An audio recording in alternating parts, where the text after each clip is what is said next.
Our network is called Good Evening Again. If you're just joining us, my name is Abiola Adewale. I'm the one coordinating and hosting the event today.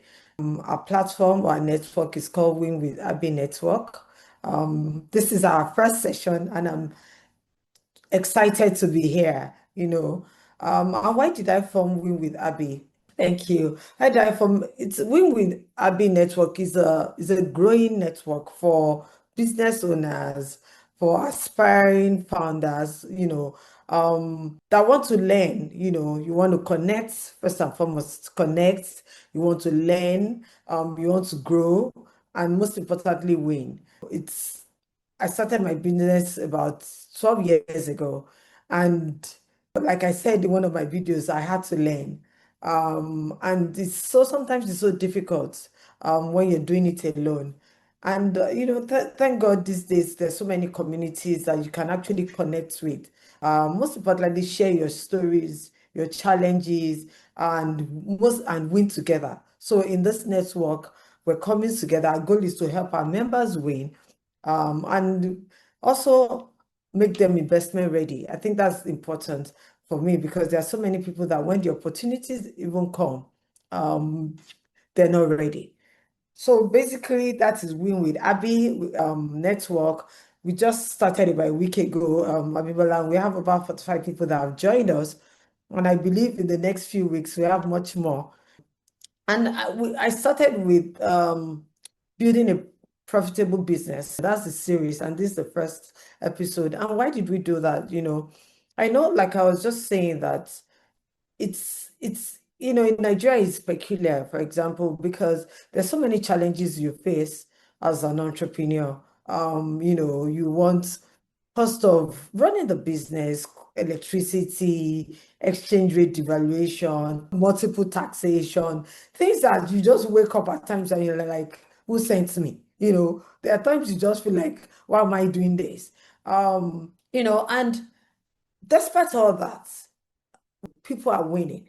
I can't do anything else. I run two businesses, and I'm always grateful to God to have the opportunity. And one of the reasons, statistically, when you look at it, in the last, for most businesses, only two succeed out of 10 in the first 5 years. And one of the things we want to talk about today is talking about when the business is built only around the founders. And if anything happens, the business goes down or just that. That's one of the principal things. I know in business, we say, oh, we want people to know us, but after a while, you have to know when to build an institution. And that's why we have our speaker today. Let me just summarize your accomplishment. Give me a second. So our guest speaker today is Mrs.Abimbola Adebakin. She's a pharmacist, she's a management consultant, healthcare innovator, entrepreneur, and ecosystem builder. She is the founder and CEO of Advantage Health Africa, the technology-enabled healthcare company focused on improving access to quality and affordable medicine across Nigeria and Africa. Beyond building, founding Advantage Health and all the other companies you have, which I've seen, she served as the COO at the Tony Elumelu Foundation, where she helped drive one of Africa's largest entrepreneurship support program. She's won many awards and she's been recognized globally by so many companies, Google, so many of them. She's widely regarded as one of Nigeria's leading voice on healthcare innovation, entrepreneurship, and building sustainable organizations. One thing that stands out for me is that she's able to combine her professional excellence, system thinking, and long-term institution building in all the companies she's been running. So everyone, please join me in welcoming Abimbola Adebakin here. Thank you, thank you so much. I'm glad to be here, and I'm glad to be one of your early guests. I'm sure Yes, this is going to grow much more than you've dreamt about it. And thank so you. I love being at the beginning of things so that I can always look back and say, hey, I was there early.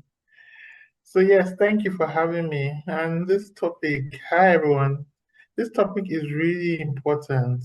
First of all, because we're here in Nigeria and Africans are not known to build great businesses. Otherwise, it will be showing all over when they count companies, the top 10, top 50, top 100 across the world who will feature more. We're beginning to feature, but it isn't expected. Okay. The second is because we're speaking to women, and currently funding goes to less than, I think, more than 96% or 98% of funding goes to men. And that's the funding that is accounted for, that people see and hear about, goes to men. So if you look at it, almost nothing goes to women to fund and support them. And I think it isn't because of our gender. We're giving out some funerals that are repelling funding. I think it's largely because we haven't built to attention of those who have the funds in a manner that they can relate with. So what can they relate with? And are we building for fancy while they are looking for systems? So maybe we're speaking different languages. You remember the book Men Are From, is it Men Are From Mars, Women Are From Venus, that we read back then? So I think we need to speak the language of money Yeah. so that it can come to us, because interestingly, there's so much money still out there looking for where to pitch its tent. So it's an irony that, many more women-led businesses are not accessing the funds that are available. I think the third point is that we're speaking to women in a holiday season. Tomorrow is a holiday, it's a bank holiday in Nigeria. And some women have chosen to come here this evening to hear, to build themselves. It is not common, no matter how many webinars and seminars that you see going around, it is still not common for people to give up their time and join networks that are helping to build capacity. So I'm grateful. I am honored to be invited, and I doff my hat to all the women. And you should congratulate yourselves. You're Nigerians, you're female, and you're here spending time that you could be in the cinema right now. I'm sure cinemas are packed full. But I think it's important to say that we have both men and women here. I'm sure But the we men have are men. like, what's happening? The network Okay, is actually for both men and women, but okay, it's okay. okay. Come out. I like the fact women first, so I agree. Thank you. I mentioned it to you that when I was thinking about this topic, actually saw it on your LinkedIn where you Okay. talked about business owners, building institutions rather than just their names, and looking at what you built with Advantage Health, it's a respected healthcare organization. For me, we just want to know what deliberate decision you made to make sure that the company is bigger than your name, if you know Yeah. what I mean, so what's in this journey, what deliberate decisions did you make? First of all, I was very clear that I wasn't going to run this thing forever. I'm not one of Mm, those who wants to stay here and die here. I knew very early the concept of succession and succession planning. And if you're going to be kind to yourself and to whoever else will take from you, you must build things that are transferable. So that was my first understanding of business. And maybe it's from my background in the work I've done as management consultant or from my exposure to corporate governance. I used to train bank directors in corporate governance. But I imbibed this thing about build so you can hand over. And when build so you can hand over makes sense, even if you're handing over to your child, yeah, build so you can hand over first some types of thinking and behavior. yeah, So that's the first thing that I took cognizance of. This is not about me. It's about an institution that I'm going to leave behind. Now, how am I going to leave it behind? Maybe we'll IPO. Maybe we'll sell.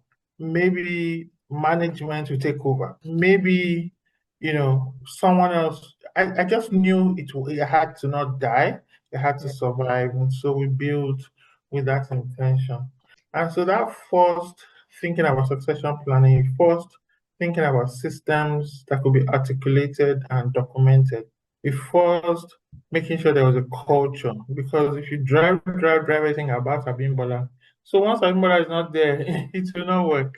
Yeah. So there had to be a culture that was outside of me that could by itself infuse itself into the DNA of the company. And so we had to craft culture very early. I remember our first quarterly meeting, we discussed our cultural norms. And that's how it's been for all the years. So those are the things I took notice of early. Yes, obviously you're a big business, right? And as you grow bigger, it's easier to to have the different departments and different, oh, you have HR, you have procurement, you have all these units and department, the account, the sales team, but like I mentioned when I was introducing WWA network, that we have aspiring founders, we have beginners, we have people that they've been in business for 5 years. And I know it's not easy when one is just starting, right? Because you don't even have the funds unless you're lucky, you get a $1 million fund. But so how would you advise that if you want to start with that mindset of building an institution, how do you go about it, even while you're just starting or while you're small? I don't think you should wait to have many people before you think of building an institution. When I mentioned just now that our first quarterly meeting, we Yeah. talked about core values. We were two. Well, myself and my first person that worked with me. It's just that we had two associates outside of us. And later we had one more associate. And I called them associates because they were working full time elsewhere, but they just liked what I was building. So in Okay. their spare time, they could join us to do some things. Like if we went training pharmacies, Michelle would join, Adiji would join, Bumi would join. Bumi didn't train, but he would be there in the audience cheering us on. So the point I'm making is that this nucleus, I had only one staff, and Mm, we were already articulating our core values. absolutely. So start from where you are. Please don't think that because you have to build an institution or you want to build an institution, you must start broad. In fact, if you start broad, you'll be adding problems to yourself too Yeah. quickly, too early. I didn't begin to hire middle managers until I had raised some funding 3 years into the business. So we started with what we had. I started with, we call ourselves a ragtag team. We just started and we made it happen. But we had a mindset that Advantage Health Africa was a meaningful venture. Our vision was clear. Five things were clear. Our vision was clear. We want to address access to affordable quality medicines. It Mm, was so clear. How we will do it, we were fumbling around a bit, and then we then discovered, oh, let's set up an online pharmacy. So the how came out of the vision, and an online pharmacy met with that vision of access, met with the vision of making it affordable, making it high quality. So please, you're going to build an institution, you don't start with an institution. You start with one or two like-minded people who have chosen to buy into your vision. The second thing that I believe that if you're going to build an institution is, apart from the team and having a clear vision, is begin to have systems. You see, systems are different from organizational structure. mm, When I say system, just a basic thing like an offer letter with job descriptions, yeah. a basic thing like a pay slip, or even if not a pay slip, a pay structure. Or a basic thing like, okay, when you travel and you come back, just account for it. Tickets, money spent in a hotel, stipend 5K, 2K for taxi. You're just documenting things, Documents. recording things, Mm-hmm. knowing that this is not me, this is outside of me. I am a participant in this entity called Baker's Delight, or in this entity called coaching services. Do you get my Yeah, point? of It's course. not Mokwe again. It is Mokwe Coaching Services, and it's got its own accountability system. So that's what I mean by system. It takes much later for you to then begin to say, oh, I need an accountant, and that accountant needs to be hired. Anybody who's going to come and work with you in a full role like that wants to see that where they're diving into is not hot soup. Yeah, Otherwise, they'll just jump right out. You yeah. know, so don't hire them too early. You said something that is quite interesting when you said you started with one full staff and you had other people supporting part-time basis, Yeah, until you grew. And I think it's important because sometimes we just think that you hear a lot of entrepreneurs talk about the fact that they don't have a lot of money to recruit a lot of people, it's just them. But you're telling us now that you can start, at least start with what you have. When you give value, you start to make profit. Start, but and document. I was just thinking when I was in when I was doing a procurement role, you actually see people that are good, they're creative, they know their stuff, and you invite them to come to your, and come and work for the organization. And I'm telling you, there are times that they're not even registered. They don't even have a registered company. mhm, So you can't even help them. And it's so annoying. Sometimes you have to now get another company if you are desperate to work with them. And when yeah, you could have, when it won't cost a person much to just register, register. you know, and we need to, even me, when I started, I remembered when when I started, I was working and I registered this company and I got one of our clients, that needed help and I could do it so well. But they were surprised all the documents they needed, we had it, and we Mm, just started like a year, they were mm, surprised. And within a year, you know, we had, far back as 10 years ago, within 6 months, we did something, meaningful, hundreds of, meaningful. like about Yeah. 50 million. In fact, that's when I knew that I could resign because I was like, Mm, but what if when they called, I was not ready? Nobody ready. can do that for me, so just like you said, I think you know, I will send you a deck of slides just to codify the thoughts I'm having. The okay. first point I wrote in there is build systems before you need them. And what you Mm, just said describes it perfectly. Build systems before you need them. I had to learn this. When we launched our online pharmacy, it wasn't registered. So I must tell you this so that everybody will know that, we're not saying you must be perfect. It wasn't registered. I thought what I had as a registered business would suffice. It was when we were now, starting and thinking license, and we realized you need a new entity. And we quickly mm, ran to CAC to register it. So yeah. you'd find that we launched in October and then registered in, I think a Okay. few months after. So when you wake up is your morning, but know that when you do wake up, you must build systems before you need them. I think it just meets my next question, which is what challenges did you face in building your business?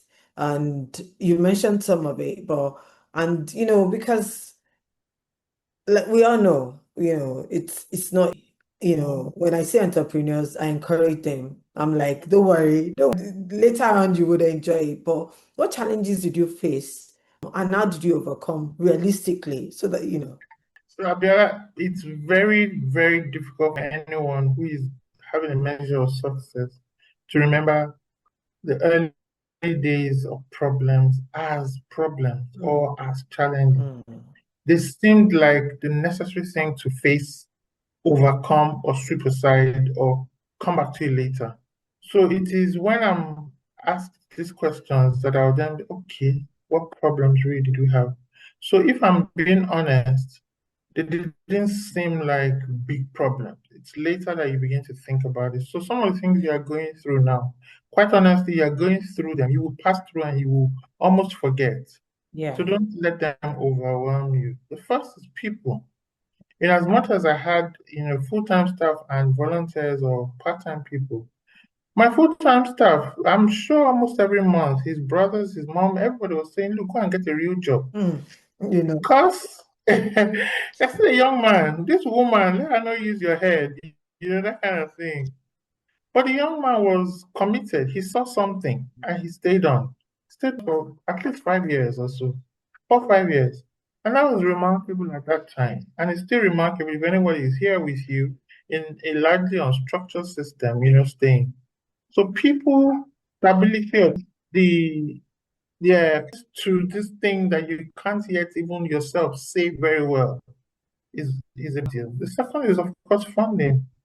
Because I needed to do things, I was bootstrapping, so we were more or less living, you know, contract to contract because there wasn't steady money. So whenever we could get a contract like train 50 people, we'd get that, use that money, some Yeah. of it to fund the company and some of it to pay ourselves, meal tickets and so on.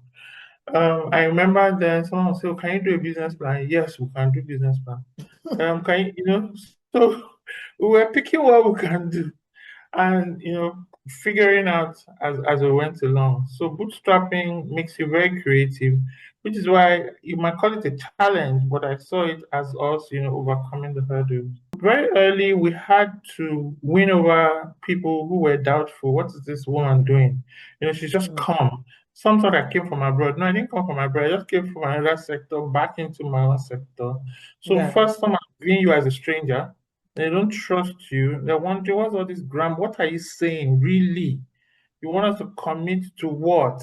So there was some distrust at the beginning, but I must say, pharmacists really rallied around and supported me in an extraordinary manner. So just that convincing of key stakeholders, so associations and so on, it had to be done, and we got them on board. Then maybe the fact that we needed to build technology and I didn't have money, so it's tied to money again. But the way we figured it out, we promised somebody shares, help us build. We can only give you this small amount. And when we did have, a better system and funding, we gave. So those kind of things, were daily hurdles we needed to face and overcome until we grew. Let's say. Yeah. Yeah. Well done. Let me go to another topic, going back to this topic of saying that a business is dependent on the founder, right? Do you know a lot of times we entrepreneurs, we don't even know this. We say, oh, there are times we say, oh, can you travel? Can you leave your business? Thank God I can now. Hopefully, can you leave your business for 30 days and travel for 30 or 60 days? And if you come back and you have a business, you still have a business, then you're in business.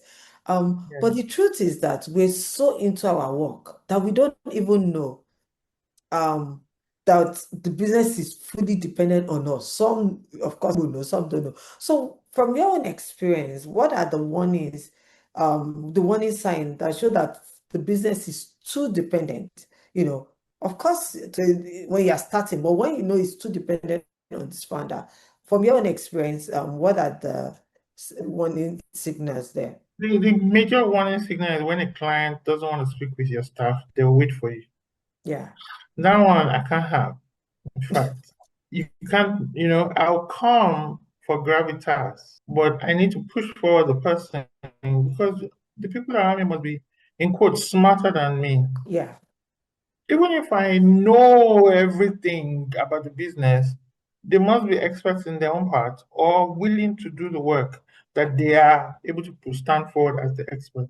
So, of course, when people are over relying on meeting you, seeing you until they hear from you before things can move, that means something is going on, something is wrong somewhere. So, I just said, and anticipate it because it's natural, everybody wants to see you. So yeah, anticipate it that there are people in your team that you must be able to put forward that, oh, this is the manager in charge. She's actually the best there. And step back.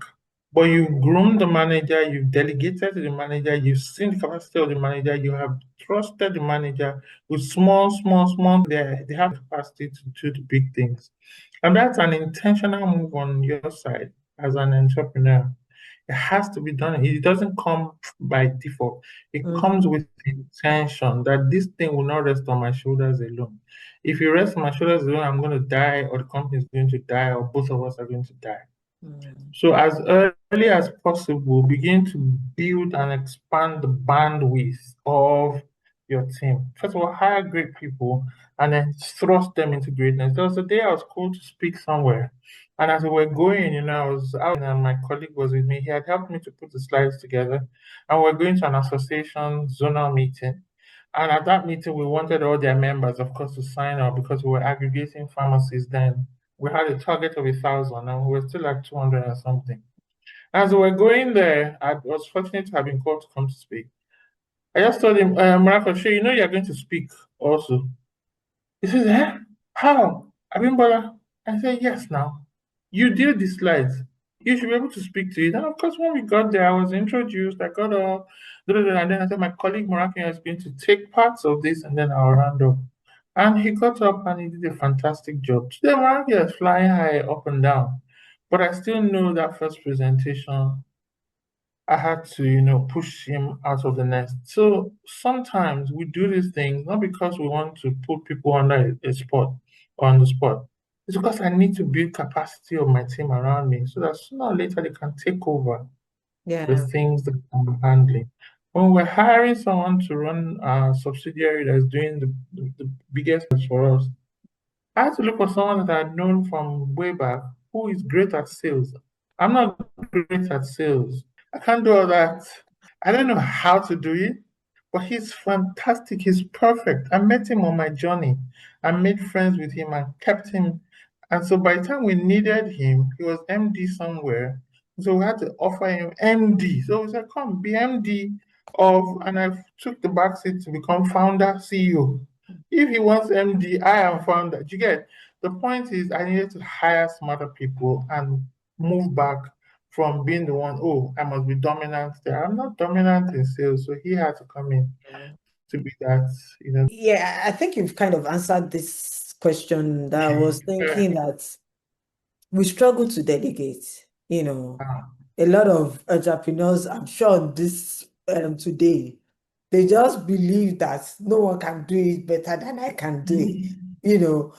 And you've answered some of it, like, but what would you say, like, if you had, because it's also, we're talking about you not building beyond your name and beyond you or beyond me, that everybody wants to see me. But truly, some people just like, "Ah, if it's not me, if I don't bake the cake the way nobody else can bake it, if I don't do this." So, what would you advise entrepreneurs? I have heard it several times. You say nobody else can do this work better than I can do it. So I have to do it. That's why I have to be in the office Yes. to So I that's mean, that's that's a symptom of someone who hasn't yet learned the art of delegation. hmm, Easier, it's faster for you to take it from them and handle it. To me, whenever anyone says, and I mentor a few entrepreneurs, I know, oh, that's a sign. So, Biola, if anybody says that to you next time, just nod and smile and say, oh, okay, I get it. What you get is that this person has not yet learned how to delegate. hmm, And I think almost all of us who, move from leading ourselves to leading teams and then leading functions, almost all of us struggle with that. So we've had to learn it. So we're always patient with entrepreneurs who still think it must be me, it must be me, it must be me. So what I would say is I'll teach you how to delegate. And it might be a bit painful, but you've got to learn it if you are serious about building an institution. Honestly, if you are keen to build for yourself, like you want to be an artist and you want to make all the murals by yourself or all the artwork, the sculptures, nobody's going to ask you to delegate your sculpturing work now. That's you. It's a solo game in that regard. Although you still need a team around you to promote you, market you, handle your finance and all that. But the actual artwork is you. That is a different ballgame. Then you're not out to build an institution per se. But if you're out to build a formidable institution where there'll be multiple teams doing different things at their best, then you must get the best people and show them that, look, this is how I like to do things. Then let them know you're going to hand over portions of it to them, and you will micromanage those portions. yeah, I don't like it when people say, oh, don't be a micromanager. It is in stages. Leadership is not one fixed thing, it is dynamic. So I will micromanage at first. I've got to. Otherwise, I can't infuse my standards in this thing. So I've got to check with you. How far? Show me the list. Give me the breakdown. Tell me Yeah. when to expect the first draft. Let me see your sample. Or bake this cake. Bake cupcakes. Bake 6 cupcakes or 2 cupcakes. I've got to delegate some portion to you and see your natural skills, your instincts, and whether you've learned from me. Then I will help to develop you by throwing more bigger pieces of meat. So chew more, chew, assist me, and then we go out and all that. Eventually, I'm going to drop back, and you will do. It's gradual, it's painful, and some people can disappoint you. They can stain your white. Mm. When they stain your white, okay, I know this might go beyond us Nigerians. When they embarrass you, what you do matters. Do you chop off their neck? Do you literally kill them? Do you squeeze their ego and chew it and throw it out such that they're so embarrassed that it's difficult for them to even volunteer or come forward again? Or do you let them know this is a teachable moment and actually, let me show you, and then they learn from it and they don't do it again? Quite honestly, I think you are yourself a favor if you can turn it around to a teachable moment. Do I scream and shout at those times? Yes, I do. Because I've listened to a few of my podcasts and videos, and it sounds like I'm such a nice person all through. I'm not. Yeah. I will shout. What do you mean? Have you? I mean, I don't insult. I don't abuse. I don't insult. I don't know how to use those words. But that I will express some frustration. I'm expressing it, but doesn't mean I'll then cast you away. So please temper that frustration, gently. The other person is a human being. Some of them are even married, they've got a wife at home that, submits to them. So sometimes they might find it injurious when we express our emotions so unguardedly. But Yes. please turn it to a teachable moment and then let the person do it again another time. You'll be amazed that they will want to impress you, or they might have even improved themselves, or you can give them something to go and read, go and check, go and study. And when they come back, so you do the things, you let them know you can do the part you can do, you give them portions and micromanage till you can, give them more, and then you drop out of the exercise. Thank you. I just want to say to my fellow entrepreneurs listening, if you are getting something from this, please, I need reactions. It's been quiet. It's been quiet. And I haven't said that, but there's something that I was going to say. When you were talking about the artist and you said, oh, if you the best. However, for the little I know, is I believe that is the structure that brings profit, even to creativity. I was listening to someone, Dario Leo, I know he's an entrepreneur. It's not even, the guy is not even a tailor, right?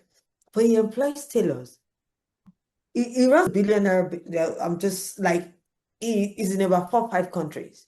It's not, let's even assume, when you say it's only me that can do it, there's some things that even when you go into it, you might not be even the brain. And even when you're the brain, if you're not open to structure, and when you were talking about delegation, teaching, there's a limit to which you can grow. And I'm saying that to us entrepreneurs, like, you have to know that, yes, I can be the best in this, but like you said, Abimbola, you said I'm not the best salesperson. At least, so that person, despite the fact that she is the artist, needs a salesperson, needs, and someone to keep the books. I don't want to call the accountant. So when you build that structure around your business, that is truly when you start to grow. And I know it's in stages, so I'm not saying that, oh, we just start, but knowing that whatever it is you're doing and you want to build an institution, and I'm just saying that you have to see how you can expand it gradually. I've seen a situation where, so I source a lot of things in large quantities, right?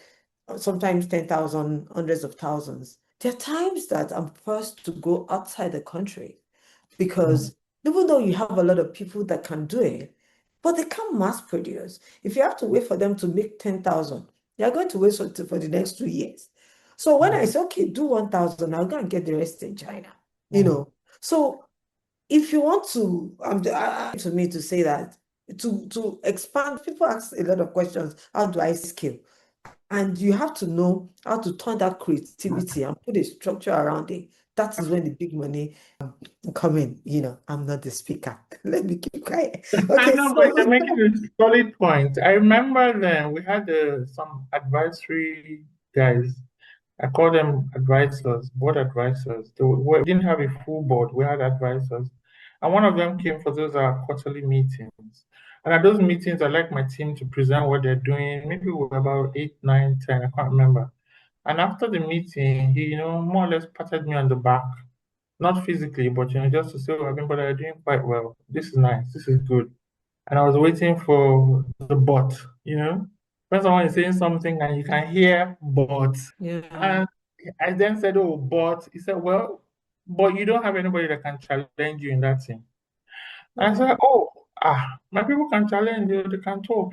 In fact, they all call me my first name, and it was intentional so that there won't be too much of a distance between us. Say, yeah, I hear you. Because I came from that background of first name that helped, people to be able to speak up. He said, I hear you, but the people I've just seen now, none of them can challenge you. And what he was saying is that you need middle managers who can own their space in accounts, in marketing, in distribution, in technology. People who can say, no, no, Abimbola, I know you want us to, jump and be coding with AI. So it will reduce the dates from 2 months to 2 days.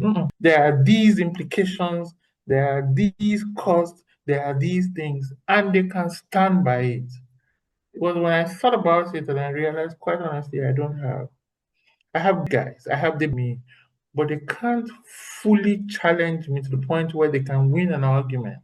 Because I almost knew it all, right? So that humbled me. It humbled me, and I think everyone who says I want to scale, please, you need some humbling because there are people there who have either seen many seasons or know how to take you through the journey that you're not yet speaking to. Get advisors, get some. They may show you how to scale. They may understand the market terrain better than you. You might be the expert in cutting your clothes or sewing the clothes, but you don't know the fashion houses. They will take you to the fashion houses. You might know your onions in Nigeria, but they will show you South Africa and Egypt and open new Absolutely. markets. They might be able to show you funding that you've never imagined is possible. Someone I was pitching to yesterday said, oh, are you sure this amount you're asking is okay? And I was like, he said, because this is the smallest amount they can sign in this territory you're speaking to. Okay, all right, okay, talk to me, and all that. So there are people who have seen more than you. Get hold of them. Don't be the biggest fish in the team. Get other people with bigger opinions, bigger lives, bigger accomplishments, interested in you if they're not yet interested in you, and then they can help as advisors. So I say that you must put good governance in place. If I didn't open up my business to those quarterly meetings where I called people, there's somebody now, I'm going to have a meeting with him. When I leave here at 8, he's also leaving his office at 8, so we can meet somewhere. Guess what? He was one of those my advisors when I started. He's much younger than I am, much younger. He turned 40 last year or two, recently, 3 years ago. I should be auntie, but he's my advisor, and he's been my advisor since then. Are you And hearing? this No, I night, hope my people are listening. and this night, we wiggled ourselves such that I will meet him somewhere so I can discuss a personal matter with him before my next board meeting. You need that. Absolutely. And I'm going to, maybe I'll just ask one or two last questions and I'll ask, people to, if you have any questions for Abimbola, please put it on the chat quickly. She said 8 o'clock. She has told me it's 1 hour. Your time is up or you will pay, but um Well, thank you for this because I really want it to be practical and I'm adding to everyone out there that is listening. There are times that we hear these things, and sometimes say hear it again. Faith comes by hearing, hear it again, and put it in practice, and Yeah. you start to see the changes. Because when I talked to some entrepreneurs a year ago, and you're telling me I want to scale, I want to grow, and we're telling you're not the work.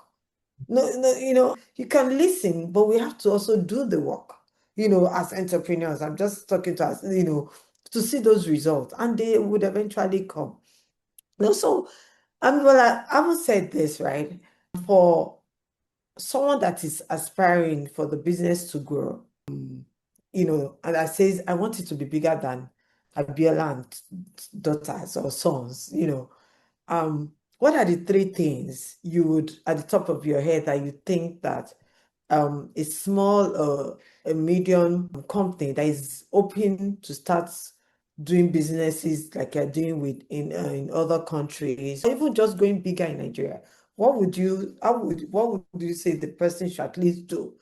Um, Yeah. So first of all, you must have a vision. You must be the chief visionary of your business and have that vision in a manner that you can communicate it. You can tell your mom, you can talk to your staff about it.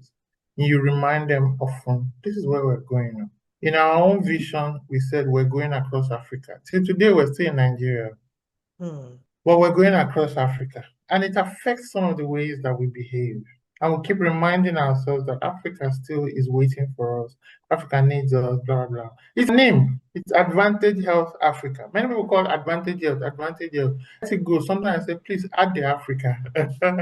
So it's an internal joke of we still have to go outside of Nigeria. But what is the vision?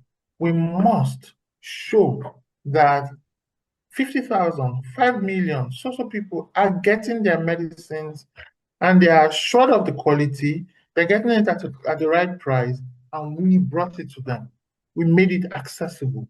It was not their experience before, but we made medicines accessible.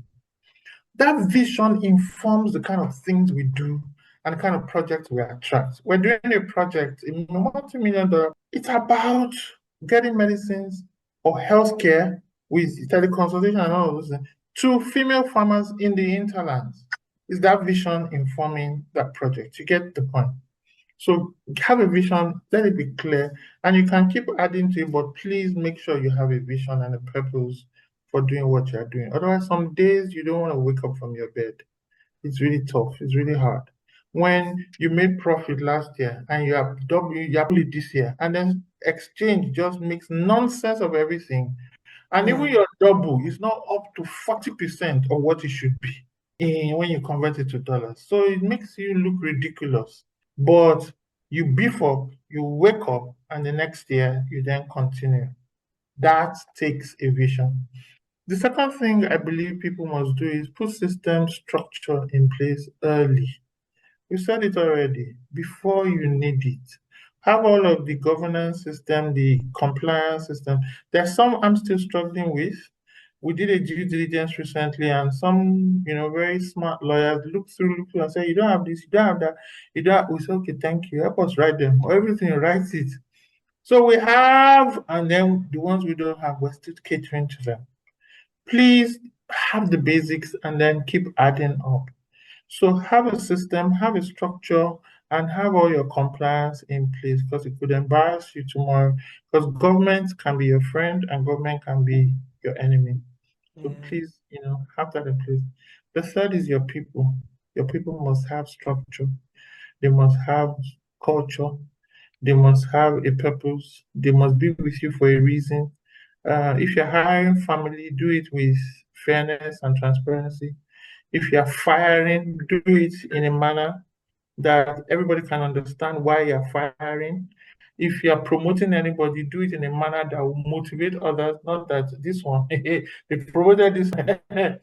Please, they want to leave because they can't understand how you promoted this layabout.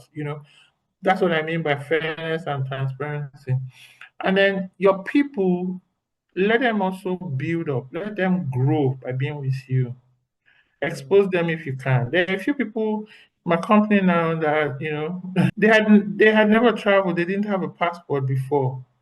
But when opportunities came, we made sure they went for it, this one went for it. Abroad, sometimes Uganda, go. You will be. So many, I mean, I know someone that we traveled, we stayed in the same room. We call it German. Just get on. The exposure helps them. They're expanding their capacity, and they are grateful. Not that I'm asking you to go and get your staff all grateful to you, but they are grateful for the chance to have worked with you. They're grateful to God, they're grateful to their parents, whoever, but they're grateful, they're glad that they encountered you and they worked with you. So, fairness and believing in them in such a manner that they want to give you their best. That has helped me, that has worked for me. Vision, structure, and systems, as well as people and people development. Wow. Wow. Great. Thank you. I'm going to listen and I'll go back. Obviously, I'll listen to this again and again. I have questions for community, like people that are going through challenges that we just want you who's an expert in business, might not be from your industry. But before I go there, I have one here from one of the participants. It says, how can you run a sustainable business that outlives you? What if my children or next of kin is not really interested in running this business? So Mm. how do you still run an institution when your family members are not Please interested? don't build a business for your children. No, no, no, no, Mm. no. A nice surprise if your children are interested. Let it Mm. shock you. Let it wow you. Because if they see what you're doing and admire it so much and they want to be a part of it, honestly, it's a great blessing. So don't build for children to come and take over. It's like, it's one of the fundamentals. Maybe when you build it so much and it's IPO or it's somebody's paying you dividends for life, your children will enjoy the dividends. Yes, that's building for them. But saying you want to build it for them to come and run it, come on. They might have other interests. They might be interested in fashion, and then you're going to build electronics. So please don't put that burden on them. It's unnecessary. The world is So, too versatile right so now. what do you do to keep that business, to make it an institution without? There's so many other options for exiting. You Mhm. might sell the business, and Absolutely. whoever You you mentioned sell that. it to will merge it with a different entity, and it continues, and you can still see yourself in that new entity. You can have your management team buy you out if you're Mhm. going to sell it. So the MBO, the mark happens, you have planned it, they have found funding or you've helped them to find funding, they bought you out and either give you a whole, shareholder, they've liquidated the shareholder liquidity, plus you might have 2% or 5% going forward, and you'll be growing with them and getting a check every quarter. That's an option. You might actually not even leave entirely. You might leave as the executive and then go on to the board as a Executive non-executive. director. And then a new team manages it. And then the funding and everything is made available, the capital is there.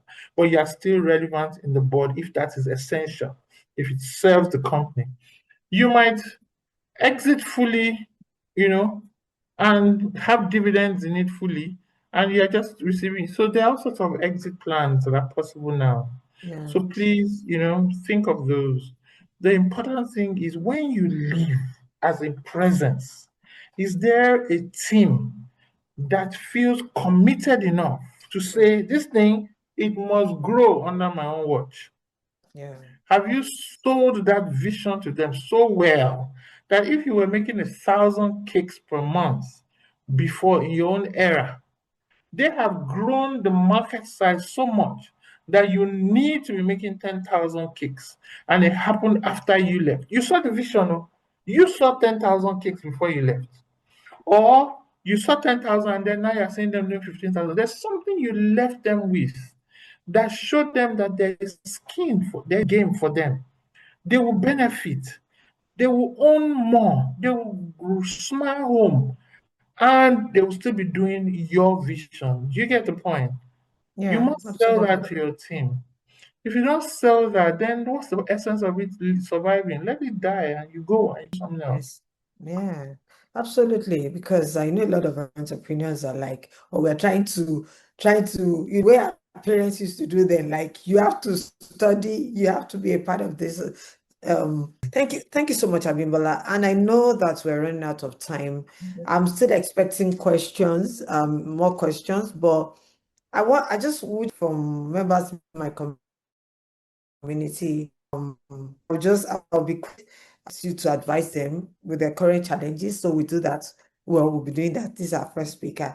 The first one is one of our members is how can a bakery in Lagos, and you'll be talking about bakery. So to move beyond relying on the owner's daily involvement and build systems, staff, and processes that allow business to grow. I think you've talked about it, but become a recognizable brand with multiple outlets or distribution channels. Maybe because you've done a bit of with your franchise and what you've done. So how can she at this moment move from being a woman to, wanting to own her own franchise? What I hear is difficult with multiple branches. That's Yeah. what I hear. Because you might have a great bakery and it's just yours. I have a friend, she's been on CNN, she's baking cakes, chin chin and all that, and it's all in her house. So she doesn't have multiple branches. She doesn't even have a physical bakery. So this person's vision is to have multiple outlets with, first thing is study the greats in your industry. Who are they? Know them. People that look like what you're aspiring towards. Are they still around today? If they are, please find out from them why they're still around. You may go and listen to them when they speak. You may read the books that they've written. You may listen to the podcast, or you may know someone who knows them or find them to be mentors. And the older people are, the more I find them willing to mentor others, right? They want to leave a legacy. The second thing I think you should do is realistically map out what does it mean to have multiple branches? What is the cost? What is the effort? And must I own these branches or can I franchise these branches? If it's the franchise route, what you need to put in place is different from if you are owning. So please be clear on the strategy. I say have a vision. What supports vision is then strategy. Strategy is the how we will do it. So the how could be owning 10 branches or franchising to 20 individuals. Now, if you're franchising, then you must be particular about your formulary. Okay, sorry. I call it formulary because I'm a pharmacist. You must call it something in the baking world. Is your ingredients and your method, Yeah. your methods of Special. doing things. Some people say your methodology, but your method. Do you pour the vanilla when it is hot? Do you pour it cold? Those kind of things. It must be documented somewhere.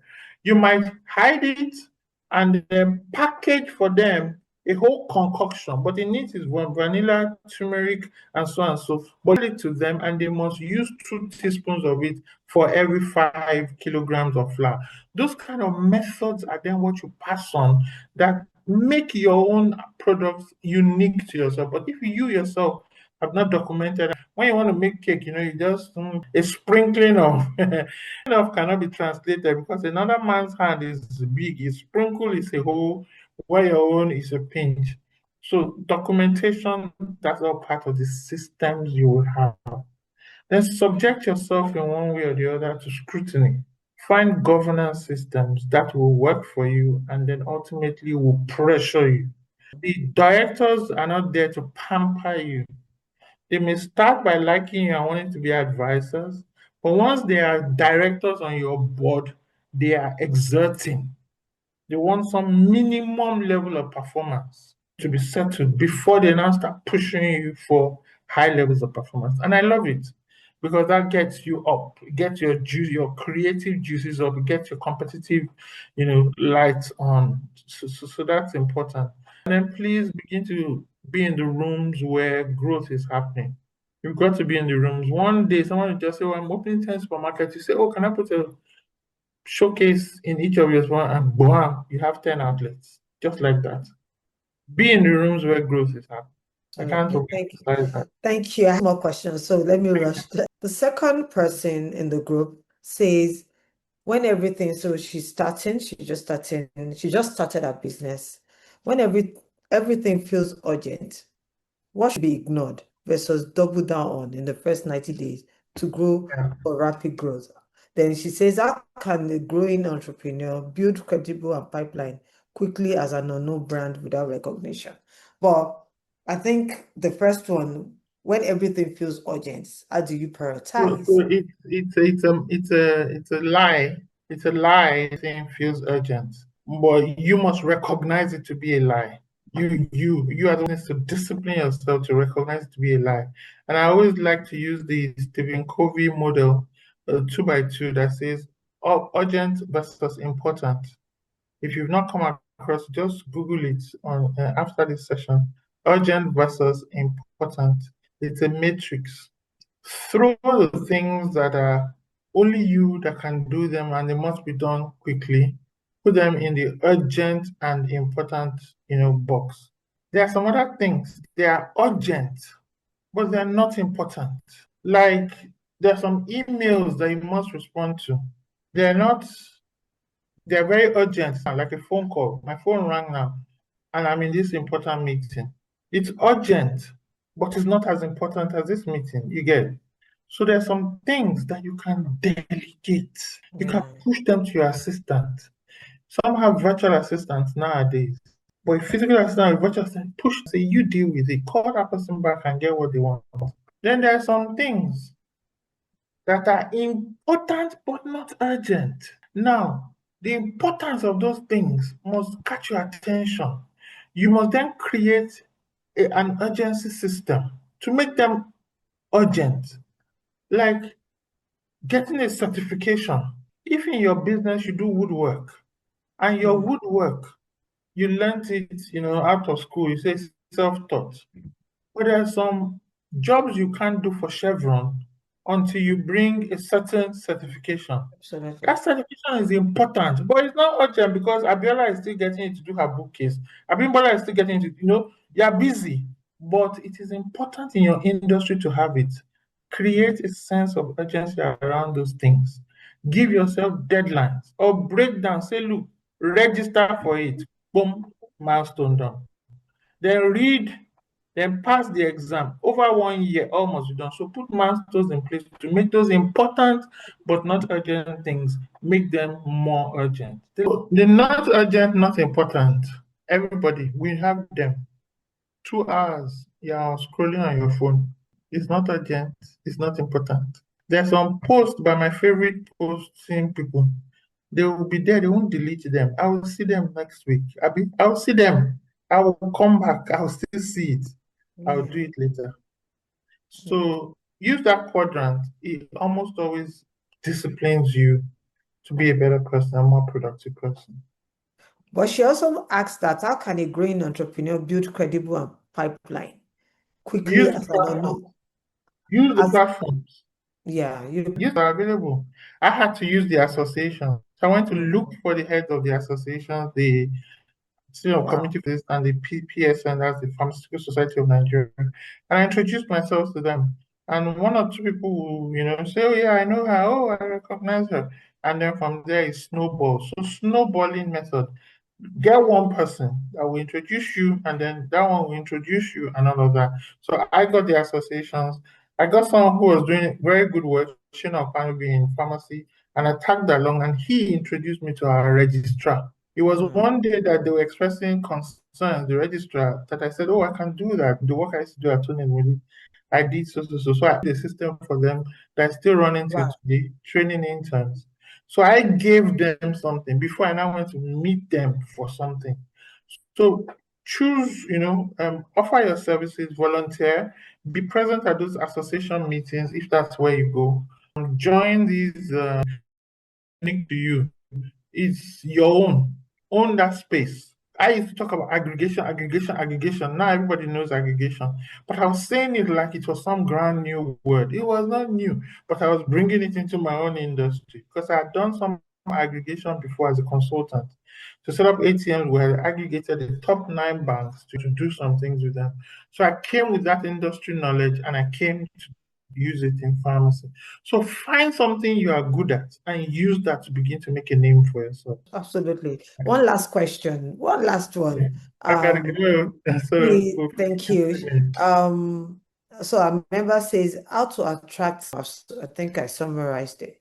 How do you attract and convert high value coaching clients consistently, as well as practical strategies for positioning coaching services?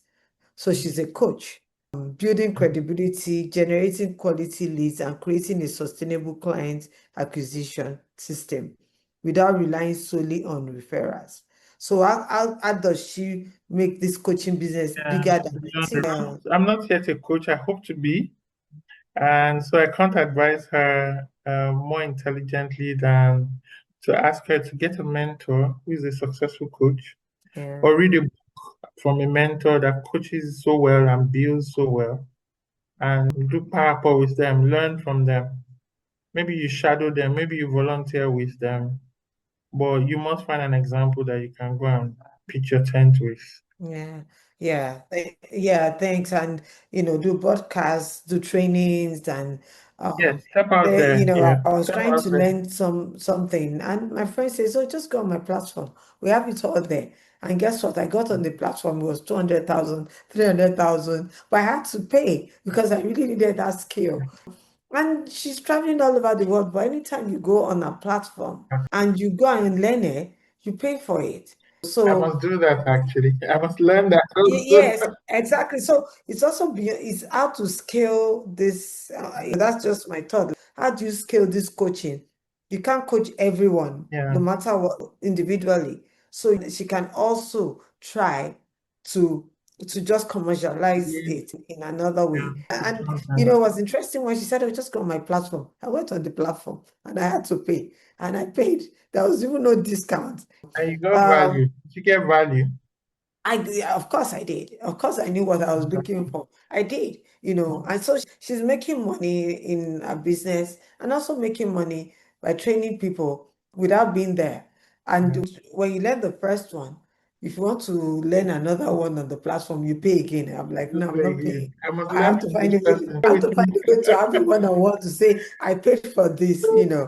But I think for me it's been great. It's been fantastic, and this is why we built this platform for people to actually learn, to take practical insights on how others are doing it, even in this challenging environment. Because I know, and I always part to my fellow entrepreneurs, like, I know you're doing well. You get there, you will deliver. Just keep believing, like you said, just showing up.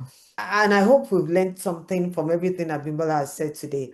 Abimbola, I want to say a very big thank you. Okay. Very, very big thank you. I know, you just still want to say it. Even getting you have a lot of meetings, traveling to do, and you're like, okay, I can do today.